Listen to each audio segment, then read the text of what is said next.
พามาสูงผู้บรรเทาขอต้องเสียงวันที่2/11นั้นได้ยินข่าวมาว่าจุ่มโรงเรียนสังกัดได้ท่านจอมเมืองเกาะและจะเฮ็ดปังเลือกตั้งวันนี้ค่ะแหละเขาพาตีมาพูดกันตั้งเจ้ามอนเครือผีก็ทวนในขามเลือกตั้งเสียในสิ่งนำที่สุดในขามเลือกเป็นผู้เป้าเรื่องปี2011ในกว่าท่านออกผู้ซุ่มโรงเรียนสังกัดได้เมืองเกาะได้ตั้งแต่มาเมื่อปี25สิแลถึงมาปี2011ในก็มีกว่า14จุดเย้า1ปีแล้วลึกผู้ปองการในผู้ปองนึกบอกว่าจังไหนคะเนาะในปีนี้ก็อาจจะมอนคือเป็นอย่างนั้นเอาค่ะ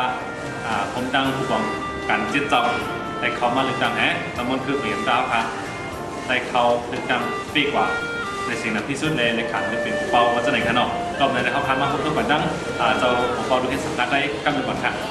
ก็ขอโทษนะเพราะถ้าในนี้ถามว่าดูว่าวันที่วัน2/11ในนี้ฝังเลือกตั้งเสียในอาจจะพวกพาในเขาเลือกตั้งและในสิ่งนั้นที่เป็นที่สุดในรายการจะเป็นผู้กองผู้จุ่มเห็นสังกัดได้กว่าเราตัวไหนครับก็ขย้อนกับถามมาในฝังเลือกตั้งนั้นผู้เข้าวงมีอยู่หลายต่อปีครับเข้าวงฝังเลือกตั้งแล้วก็เสียมีหลายฝังหลายสิบต่อในปรับไปสิบต่อได้ในเราโมคาในหลายสิ่งที่ปีก่อนกันเนาะถ้าเราเป็นเราไล่ปีกับไล่เสียง50%ก็ค่ะอันใน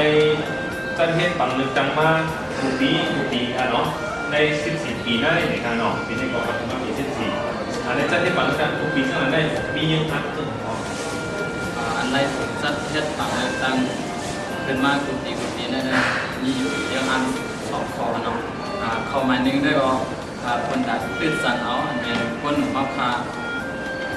หรือสัมปทานเปลี่ยนมาปวนหูเมื่อนาแล้วก็ให้เขามีการตรวจสอบในการเปลี่ยนปวนหูวันมันได้ไว้อะไรเย็บขึ้นมาทุกปีกันเนาะอย่างข้อ2 3ยังอ่านคนด่าให้อันเป็น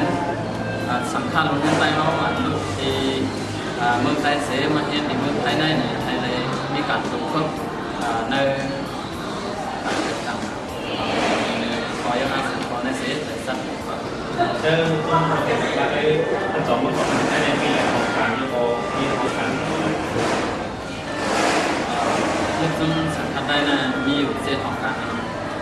หมายหนึ่งได้เป็นการทุนอาลงการหมาย2ก็เป็นการกฎหมายการหมาย3ก็เป็นการไทยยึดเงินการหมาย3การไทยกับสื่อการหมาย5ก็เป็นไทยสื่อข่าวมีเดียเนาะไทยมีเดียฮะห้องการหมาย6ก็เป็นห้องการไทยเทียนเสียมพันดาโคฟังห้องการหมาย7ก็เป็นขายป้ายอยู่ลีกันในโครงการมีอยู่ที่โครงการได้ตั้งวัดผู้ป้องกันตั้งเสียงมีอยู่หลายเจ้าค่ะในมุกซึ่งสังกัดได้ในผู้ป้องกันตั้งวัดตั้งเสียงมีอยู่30เจ้าครับในปี2018ในสังกัดได้โดยเห็นจันจอมในมีอยู่หลายเจ้าดีค่ะเนาะมี2ปากปลาย1เจ้าครับทั้ง APXT TAMA ตั้งวัดตั้งเสียงมี2ปากปลาย1เจ้าค่ะในดูเห็นสังกัดได้จันจอมเมืองเกาะได้ลูกจุ้มในเป็นสังกัดเจ้าค่ะอยู่เมืองหลายๆกันออกมาเห็นในเมืองไทยเนี่ยจะมาตัดเป็นอะไรกันเนาะเสียงควอดฝั่งควอดซานควอดออกควอดกลางขนมเรื่องนั้นหมูเซน้ำค้ำลาเซลน้ำลันน้ำตูเมืองใหญ่เมืองเกืองเมืองหนองเกซีไร่ขามาดังเชียงถึงตะเกียบเมืองสัตว์เส้นกันเนาะค่ะไว้สิเจ้าขั้วคาเลือกตั้งเสร็จแล้วออกปีบังเลือกตั้งนั่นในเจอยินเปลี่ยนชื่อคือพองค่ะ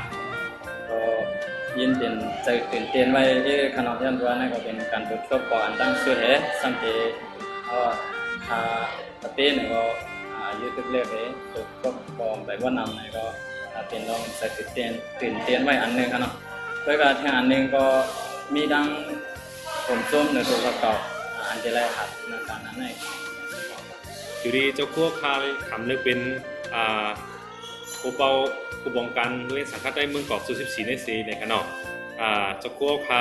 ใครดึกซ้นปัญญาถึง ผู้บันเที่ยวเขาจังหลายมีจื่อถึงผู้ของกัน อันเจ้าใครสังลัดถึงอันเป็นพี่น้องใต้เฮาและสังฆาใต้เฮาค่ะทั้งหมดทั้งเสียงได้ก็มีอยู่2ข้อเนาะข้อหมายหนึ่งในให้ปันแห้งไปปิญญาฮะข้อหมาย2 3ให้ลุ่มลาไปอยู่ดีกันเนาะจนเปิดสังแล้วให้ปันแห้งให้ไปปิญญาละเพราะว่าในซึ่งย้อนว่าการไปปิญญาในมันลำลองแต่ตัวก้นหนึงก็เลยตัวตรงวงตัววันเมืองตัวซื้อเครือที่เดียวว่าเนาะการป้ายปิญญาหน้าเนี่ยพวกเราซื้อก็มันเป็นกักโซ่แต่เฮาคาเดเกลิดปัญหาอันเกิดขึ้นอยู่ในตรงวงกลเฮาคากูลองอันเดียวสมันที่ลาก็รับว่าการป้ายปิญญาหน้ามันเป็นเครื่องลักนักอย่างหลวงอันเฮาคาตีเรียกลายโลกในไหลย้อนเปิ้นนั่นแหละตาตีเรียกลายเฮาซื้อคือวันเมืองภาษาศาสนาเฮาขึ้นอย่างเรื่องกับวันตาเมื่อนาในเนี่ยเพราะว่ามีป้ายปิญญาเนี่ยเปลี่ยนนี่แหละสั่งไรปันแห้งทึกส่วนดัดว่าให้ปันแห้งการป้ายปิญญานำเนาะกันในข้อ2ยันเปิดสั่งแล้วให้ปันแห้งป้ายอยู่ลีลาเนี่ยป้ายอยู่ลีนะก็ถ้าเป็นเจ้าเขาไว้ว่ามันเป็นลาบลงอันนึงเป็นแก้วแสงรัตนาจากกวนเฮาอันนึงในขนมเพราะว่าเฮามีป้ายอยู่ลีเตรียมทวนเพราะว่าในซึ่งตาเดเฮ็ดสังนาการกูลองตาเดกะหาเฮียนคือและสังตาเดหาเงินเฮ็ดการป้ายมังมีและสังตาเดเฮ็ดการเมืองการปกครองกวนการซื้อคือศาสนาซึ่งในก็เพราะว่าเฮามีป้ายอยู่ดีว่าในซึ่งเฮาคาเดเฮ็ดกว่าอะไรง่ายๆเตรียมมีลองขัดขวางสังในขณะเนาะกำเนิดสุดทางอันนึงในขย้อนสังรัฐลึกส่วนถึงอันเป็นตะกะศรัทธาพี่น้องใต้เฮาค่ะผู้เมืองขนาดอาจจะในเมืองใต้เมืองไทยเมืองเขเมืองเราเสียงว่ากันเนาะในมุสลิมสังฆาใต้เฮาค่ะมีไว้กองทุนเกี่ยวกับ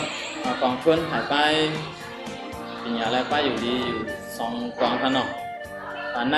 อยู่ดีตะกะศรัทธาพี่น้องใต้เฮาเขาในเงินกองกลางเขาขาด2กองได้นำเองว่าตะกะเขาใครจะทำได้ไปปิญญาไปอยู่เลีย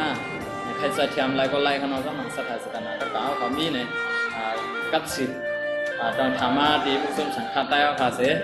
หลุดด้านอะไรอยู่ค่ะยินจงขอบใจอย่างนั้นด้วยค่ะกันเข้าย่ำเสียงต่อไปคนทำขนมก็ค่ะหมายซูมถึงผู้บันเที่ยวกันต้องเสียงขนม